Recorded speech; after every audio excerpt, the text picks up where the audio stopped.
위원님, 반갑습니다. 좋은 아침입니다. 오늘 시장 어떻게 보십니까? 네, 오늘 일단 흔들리는 흐름이 좀 잡히고 있습니다. 그래서 지난주 지난주가 아니죠. 이틀 전에 여러분 공개 방송할 때에서도 일단 지수의 상승 목표치를 1950과 2000으로 두되 지수가 1825, 20 그리고 1800짜리. 그래서 결국은 1800짜리가 지지가 되면 여전히 좀 매매는 되지만 계속 지난주와 지지난주에서 수익이 났던 종목들을 챙겨가면서 현금화 비중을 두라 그랬어요. 그리고 그 둔 현금을 가지고 단타. 그래서 지금은 주식을 100%로 다 매수를 하는 게 아니고 일부의 작은 비중으로 매매적인 단타를 그리고 순환매적인 그래서 최근에서도 엔터주들이 잘 움직였듯이 바닥에서 엔터주가 움직이고 바닥이 안 움직였던 뭐 보험주라든지 삼성물산이라든지 뭐 삼성생명이라든지 이렇게 안 움직였던 대형주 움직였던 흐름들에 대해서 여러분들한테 이런 정도에 있는 종목은 매매를 할 수 있다라 말씀을 드렸는데 그때에서 그런 종목들이 다 움직이고 나서 지수가 여기서 좀 더 갔으면 좋았을 텐데 어제 만약에 우리나라 시장이 휴장이 아니었고 어제 열렸다면 한 번에 더 휘날레를 나왔을 겁니다. 그런데 어제 우리나라 휴장이었고 미국 시장은 이틀 전에서는 급등세가 나왔었는데 어제 좀 빠졌어요.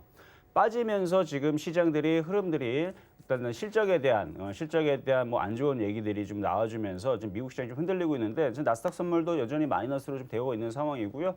그래서 우리나라 시장도 한 번 정도는 이제 다시 흔들릴 수 있는 흐름이 좀 되지 않을까 싶은데 자, 한번 오늘 코스피의 흐름을 좀 살펴보겠습니다. 자, 그래서 여러분들한테 일단 말씀드리고 싶은 것은 지지난주부터 이미 수익 났던 종목들에 대해서 현금화를 하라. 물렸던 종목들 현금화를 하라라는 얘기는 해드렸던 거고 지난주서부터 해서는 이제 그 현금화를 한 그 종목을 가지고 아직 지수가 단기 조정이 시작되지 않았으니 조금 더 올라갈 수 있는 목표치 1850과 1850은 지난주 왔죠. 1850과 1950에서 2000까지 올라갈 수 있는 목표치 아직 남았으니 일부 다가 아닙니다. 100%가 아니고 일부의 비중을 빼서 단타 대응을 할 수 있다고 말씀을 드렸는데 지금은 좀 입장이 좀 바뀌었습니다. 지금 계속 기관과 외국인들이 좀 왔다 갔다 해요. 지금 코스닥을 외국인들이 좀 샀다가 팔았다가 뭘 그렇게 개인들을 꼬드기고 싶은 건지 아니면 자기네들이 좀 팔고 싶은 건지 샀다가 팔았다가 계속하고 있는데 지금 차트를 보게 되면 이제 저점 자리를 일단 1800쪽으로 보고 있습니다. 그래서 1800짜리가 지지가 되면 아직은 좀 괜찮아요. 그런데 이 1800이 무너지는 순간은 오늘이 될 수도 있고요. 내일도 될 수가 있는데 일단 지금 전업종이 좀 흔들리는 흐름이 나옵니다. 철강주도 흔들리고 뭐 보험주, 은행주, 뭐 증권주, 그다음에 건설주, IT 뭐 등등등등 지금 전업종에 있는 종목들이 흔들리는 거 봐서는 그동안 많이 올라갔었던 부분에 대한 차익 실현 흔들림이 아닌가. 그래서 지난번처럼 이렇게 폭락이 나온다라는 부분은 아직까지 저도 생각은 하진 않고요. 많이 올라갔으니까 이제 그 차익 실현이 나오고 나서 그러니까 많이 수익 나는 애들이 이제 팔고 다시 바닥에 다시 잡아야 될 거 아니에요. 그래서 만약에 여기서 1800이 무너지게 되면 1700까지는 생각을 해놔야 됩니다. 기본적으로. 1700이 무너지게 되면 그때는 1640이 무너진지를 확인해야 되고 거기가 무너지게 되면 1600, 1500 지지가 어딘지를 탐색을 해야 되는데 아직 뭐 1640과 1700이 무너진 거는 아니니까 그래서 지금 1800도 무너진 게 아니니까 근데 여기에서는 여러분들이 조금 더 신경 써야 되는 부분들은 단타 매매 대응을 하고 있다면 지금이라도 비중을 미리 좀 줄여보는 게 어떤가. 왜 그러냐면은 많이 올라왔고 지금 수급적인 부분들이 좀 흔들어지는 부분들이 그렇게 딱히 그렇게 뭐 기분이 좋은 흐름으로 지금 전개가 되는 듯한 모습은 아니에요. 느낌적으로 봤을 때. 그래서 어느 정도 단타 매매 대응을 하고 있다면 비중을 좀 줄이시는 게 좀 좋을 것 같고요. 그래서 1800 이탈되게 되면 그때서는 이제 손절도 감행을 좀 하셔야 되고 대신에 매매를 했었던 부분에 대해서 말씀을 드리는 겁니다.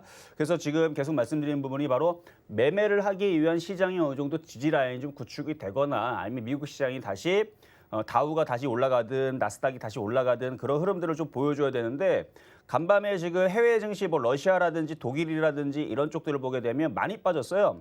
어제 러시아는 어제 7% 빠졌습니다. 어제 인도도 많이 빠진 걸로 제가 알고 있고요.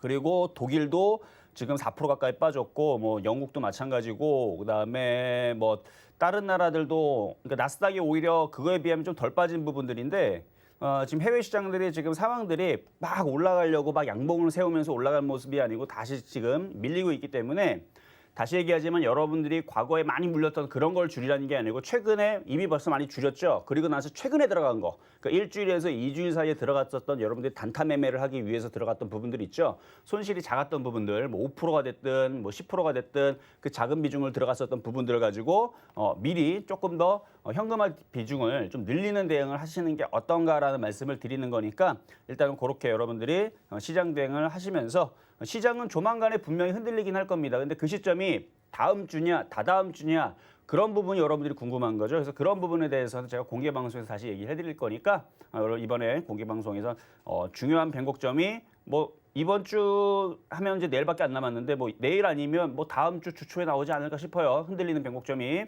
나오게 되면 그때는 나온다라고 얘기를 할 겁니다. 근데 아직은 단기 상승 구간에 있더라. 아직까지는. 근데 좀 미리 좀 대응하는 부분에 대해서 말씀을 좀 드려봤습니다.